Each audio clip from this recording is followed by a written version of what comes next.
केरल के मलप्पुरम से क्रूरता की ऐसी खबर आई है जिस पर एक बार भी यकीन नहीं होता। गांव की तरफ खाना ढूंढने आई एक गर्भवती हथनी को लोगों ने मार डाला, लेकिन जिस हैवानियत से मारा वो तरीका यकीन से परे है। गर्भवती हथनी को लोकल लोगों ने अनानास खिलाया, लेकिन पटाखों से भरा हुआ अनानास। हथनी के मुंह में ही ये बारूदी पटाखे फट गए। इसकी वजह से उसका मुंह बुरी तरह जल गया। इसे राहत पाने के लिए वो तालाब में मुंह डुबोकर खड़ी रही। वहीं तालाब में खड़े खड़े हथनी की मौत हो गई। मामला सामने तब आया जब एक फॉरेस्ट ऑफिसर ने अपनी फेसबुक वॉल पर इस अनहोनी घटना का जिक्र किया। मोहन कृष्णन केरल के नीलांबुर में सेक्शन फॉरेस्ट ऑफिसर हैं। उन्होंने अपने फेसबुक अकाउंट से खबर साझा की। उन्होंने लिखा कि वो हथनी गांव में खाने की तलाश में आई थी, लेकिन वो वहां रहने वालों की शैतानी से अनजान थी।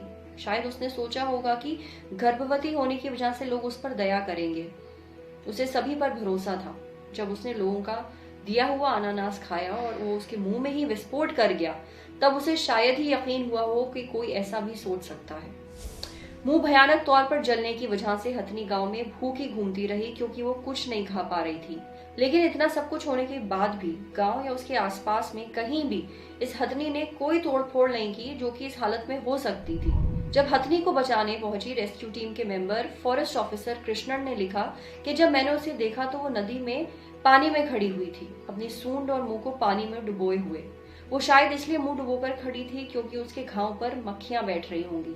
फॉरेस्ट अधिकारियों ने हथनी को बचाने के लिए 2 हाथी भी मंगवाए, जिससे कि हथनी को बांधकर खींचते हुए पानी के बाहर निकाला जा सके। लेकिन हथनी किसी भी तरह से पानी के बाहर नहीं आई और वहीं पानी में खड़े खड़े ही मर गई।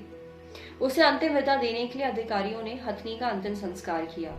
इसके बारे में कृष्णन ने लिखा कि हर कोई हैरान था, बल्कि आसपास के हाथी भी दुखी थे। उनकी आंखों में आंसू थे। जिस डॉक्टर ने हथनी का पोस्टमार्टम किया वो ये देखकर रो दिया कि हथनी जो थी वो गर्भवती थी और उसके साथ ही उसके बच्चे को भी मार दिया गया। इस पोस्ट के सामने आने के बाद सोशल मीडिया पर हथनी की मौत पर खूब बातें हुई। लोगों ने इंसान के इतने निर्दयी होने पर हैरानी जताई। कृष्णन ने अपने पोस्ट के आखिर में हथनी से माफी मांगी कि उसे इस तरह के इंसानों के हाथों अपनी जान गंवानी पड़ी। अब बात करते हैं कि जानवरों के साथ ऐसी बर्बरता करने पर कानून क्या कहता है।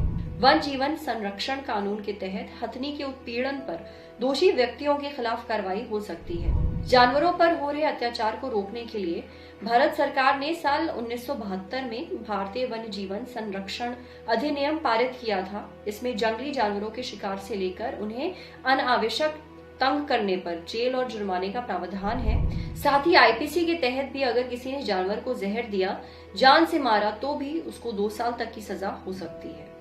नमस्कार, आदाब, मेरा नाम है सरवत। आप देख रहे हैं दी ललन टॉप। ये स्टोरी हमारे लिए हमारे साथी सुमित ने लिखी है। शुक्रिया।